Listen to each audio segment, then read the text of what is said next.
মধ্যবিত্ত জীবনে কখনো পূর্ণতা আসে না, তাদের জীবনটা আফসোসে ভরা। আমার নিজেরই তো খারাপ লাগছিল, আমি নিজেই বারবার ইমোশনাল হচ্ছিলাম। শেষ পর্যন্ত তার প্রিয় মানুষটাকে কিন্তু স্যাক্রিফাইস করেছে। এই যে আপনার জার্নিটা দেখলাম বড় পর্দায়, তো আপনার কষ্টটা আমরা দর্শক সারিতে বসে যখন উপলব্ধি করার চেষ্টা করছিলাম, তার মানে আপনি এই চরিত্রটা হয়ে ওঠার জন্য নিশ্চয়ই আরও বেশি কষ্ট আপনাকে করতে হয়েছে।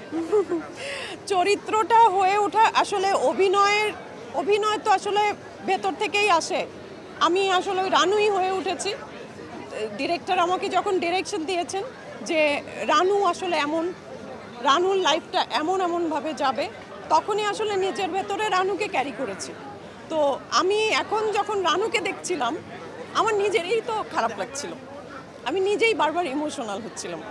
তো দর্শকদেরকে ছুতে পেরেছে, দর্শক বারবার ইমোশনাল হচ্ছিল, অ্যাক্টিং দেখে ভালো লাগছিল। আজকে যখন এই মধ্যবিত্ত সিনেমাটা আপনারা দেখলেন, ঠিক সেই মুহূর্তে অনুভূতিটা কেমন ছিল আপনাদের? না, এটা আমি শুধুমাত্র ডাবিংয়ের সময় আমার সিনগুলোতে যখন ডাবিং করেছি তখন শুধুমাত্র আমার সিনগুলোই দেখেছি।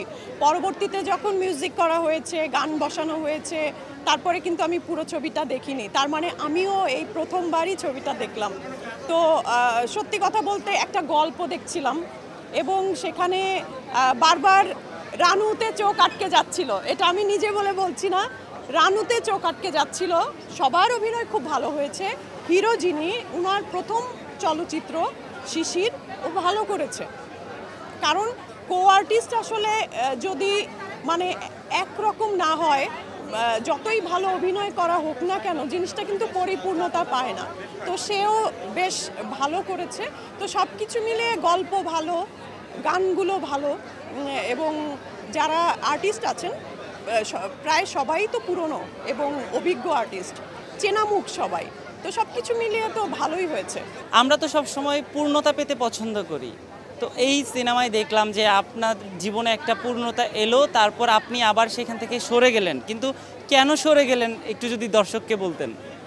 এখানে আসলে গল্পে যেটা চেয়েছে আমি তো সেটাই করার চেষ্টা করেছি, কিন্তু এখানে মধ্যবিত্ত জীবনে কখনো পূর্ণতা আসে না, তারা আফসোসেই থেকে যায়। তাদের জীবনটা আফসোসে ভরা, অপূর্ণতায় ভরা।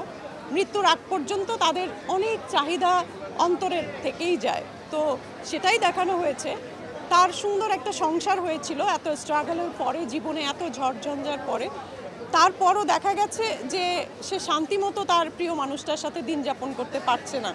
ওদিকে ওই যে তার শাশুড়ি একটা কথা বলেছিল যে কারো স্বপ্ন ভেঙে কেউ স্বপ্ন গড়তে পারে না। তো ওই কথাটা থেকেই যে বাবা মাকেও অসন্তুষ্ট করা উচিত না, তাই তাদের ছেলেকে তাদের কাছে ফিরিয়ে দিয়ে, আসলে যেহেতু ওর জীবনটাই ছন্ন ছাড়া, এটাই সে মেনে নিয়েছে। তাহলে কি এইভাবেই আজীবন চলবে মধ্যবিত্তদের জীবন? আমরা শুধু নেগেটিভলি যদি ভাবি তো আমরা এভাবে ভাবতে পারি, কিন্তু পজিটিভলি যদি ভাবি, মনে করেন ছোট ছোট সুখ দুঃখ আনন্দ বেদনা ইমোশন, এগুলোও কিন্তু মধ্যবিত্ত পরিবারেই আছে। সেটা নিম্নবিত্তেও নাই, উচ্চবিত্তেও নাই। বাবা ছেলের সাথে ভালো সম্পর্ক, মা মেয়ের সাথে ভালো সম্পর্ক, বোনে বোনে, ভাইয়ে ভাইয়ে, ভাই বোনে, এই যে একটা মামা চাচা খালাদের সাথে যে একটা সুন্দর সম্পর্ক, এটা মধ্যবিত্ত পরিবারেই আছে। এবং মধ্যবিত্ত পরিবারের ছেলেপেলে যারা থাকে তারা অনেক, মানে কি বলবো, তারা কিন্তু অনেক কার্টিসিও জানে, তারা মানুষের সঙ্গে মিশতে জানে ভালো করে, মানুষকে সম্মান দিতে জানে। যদি বলি এটাও যে মধ্যবিত্ত পরিবারের, নিম্ন মধ্যবিত্ত পরিবারের একটি মেয়ে রানু বাবার কাছ থেকে যা শিখেছে, সেই জন্যই কিন্তু হ্যাঁ সে বিপথে গেছে, বাধ্য হয়েছে, কিন্তু শেষ পর্যন্ত তার প্রিয় মানুষটাকে কিন্তু স্যাক্রিফাইস করেছে সে। যেহেতু দীর্ঘ সময় পর বা দীর্ঘ অনেক বাধা পেরিয়ে আজকে আপনারা দর্শকের কাছে পৌঁছে গেছেন, আপনাদের সেই কষ্ট দর্শকের সামনে চলে এসেছে, সো আপনার সেই দর্শকদের যদি আপনি কিছু বলতে চান। দর্শকদের উদ্দেশ্যে এটাই বলতে চাই যে মধ্যবিত্ত আপনাদেরই চলচ্চিত্র, একবার হলে এসে দেখুন, খুব ভালো লাগবে।